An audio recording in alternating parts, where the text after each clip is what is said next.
Mass protests have erupted across Israel against Prime Minister Benjamin Netanyahu as his war on Gaza is close to entering a 12th month. And that's despite mounting domestic and international pressure to agree on a ceasefire. Families of captives held in Gaza have been demonstrating in Tel Aviv, and they're demanding that Netanyahu reach an agreement to secure the release of their loved ones. Also, the UN Security Council is expected to discuss the issue in the coming hours.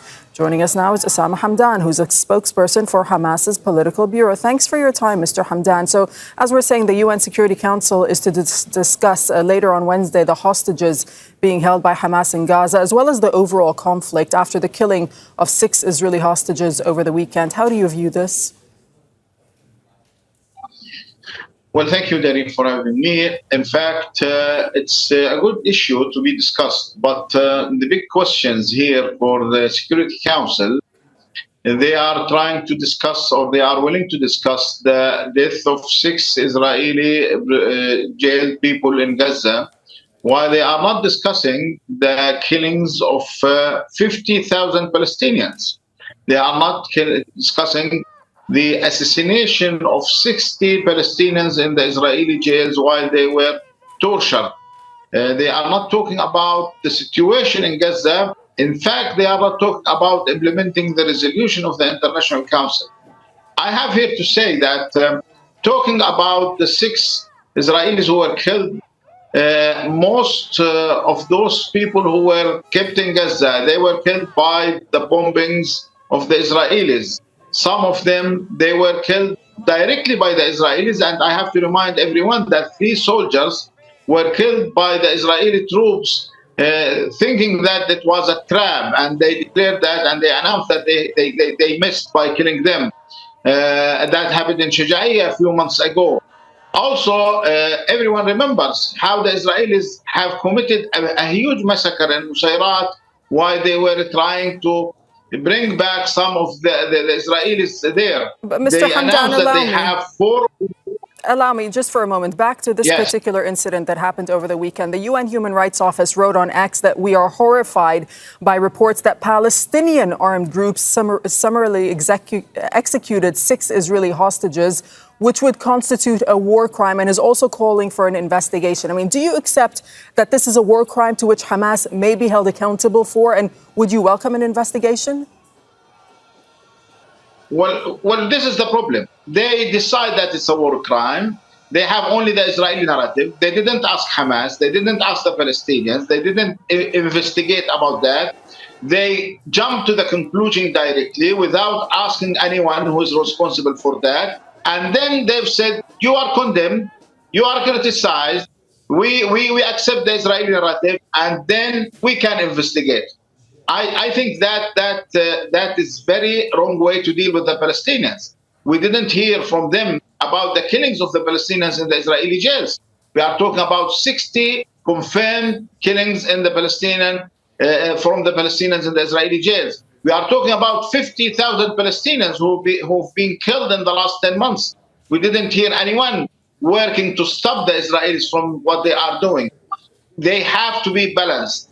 We have said, you didn't hear the narrative of the Palestinians. You are just talking about what the Israelis are saying. But Mr. Hamdan, we'll put these questions, we do put these questions to you and diplomats when we do speak to them. But now I'd just like to get your point of view on the issue of the captives and what happened in Gaza. Look, Al-Qassam Brigade spokesman Abu Ubaidah said that the captives held in Gaza would return to Israel in coffins if Israeli military pressure continues. And he also warned that new instructions had been given to its fighters guarding the captives in case Israeli troops approach. What are we to understand these new instructions to be? Well, the clear message from Abu Ubaidah and from the Palestinian resistance was, you have tried all the time to have your people back by the force. And each time that action caused the killing of them. I have to talk back that we declared that some of them, they were killed by the Israelis themselves when they were bombing the houses. We declared some names. We have declared in Al-Qassam troops, they declared 3 months ago that they lost the contact with the people who were keeping Hersh and they didn't have the contact back, and that was because of the bombing of the Israelis.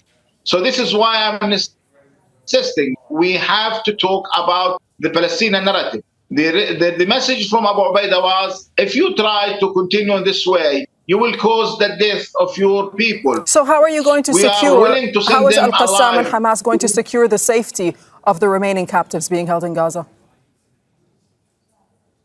by stopping the Israeli attacks. The main reason of the killings is the Israeli attacks. The people who were killed, they were killed by the Israelis, either by bombing them or by shooting them. And Nusayrat, they have 4 alive Israelis, but they've killed at the same moment another 3 who were there in the same place. So the idea to send them back alive and to send also the Palestinian people to their families is to achieve the deal: ceasefire, complete Israeli withdrawal, a serious prisoner exchange. Okay, That let's talk about was the the issue ceasefire. which we have for months. Let's talk about the ceasefire, because according to reports, the U.S. President Joe Biden is saying that Washington is very close to putting forward a final proposal for an agreement. And reports are suggesting that it will deal with the Philadelphia corridor and the presence of Israeli forces there, which, of course, has been one of the major sticking points. Have you been told anything more about this?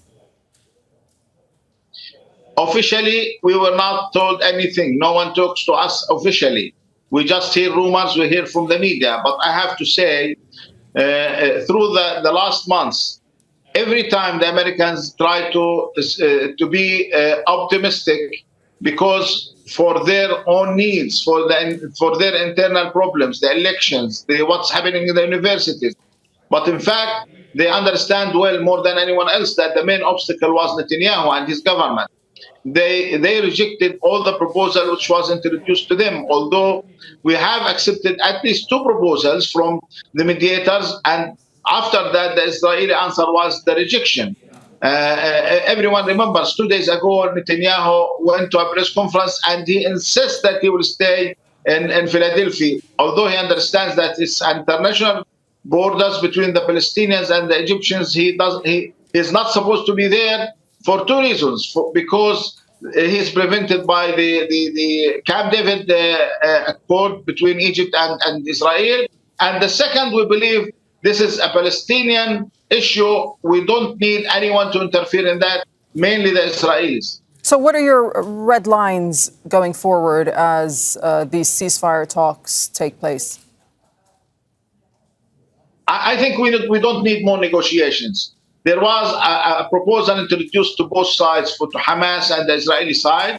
We declared our acceptance for this proposal. It was based on the President Biden initiative and the Security Council resolution.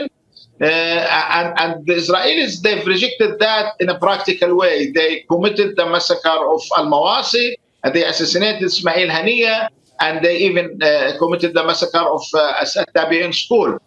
I think what we need now, a real pressure from the American side on the Israelis to accept that proposal, which was accepted by Hamas. And I have to say it was introduced by the mediators and it was written by the Americans themselves. Mr. Hamdan, just a final thought from you, if I may, on what's happening in the occupied West Bank. How do you view things there, and how will you deal as Hamas? How will Hamas deal with the situation going forward in the occupied West Bank, with the ongoing military raids and arrests as we've been seeing?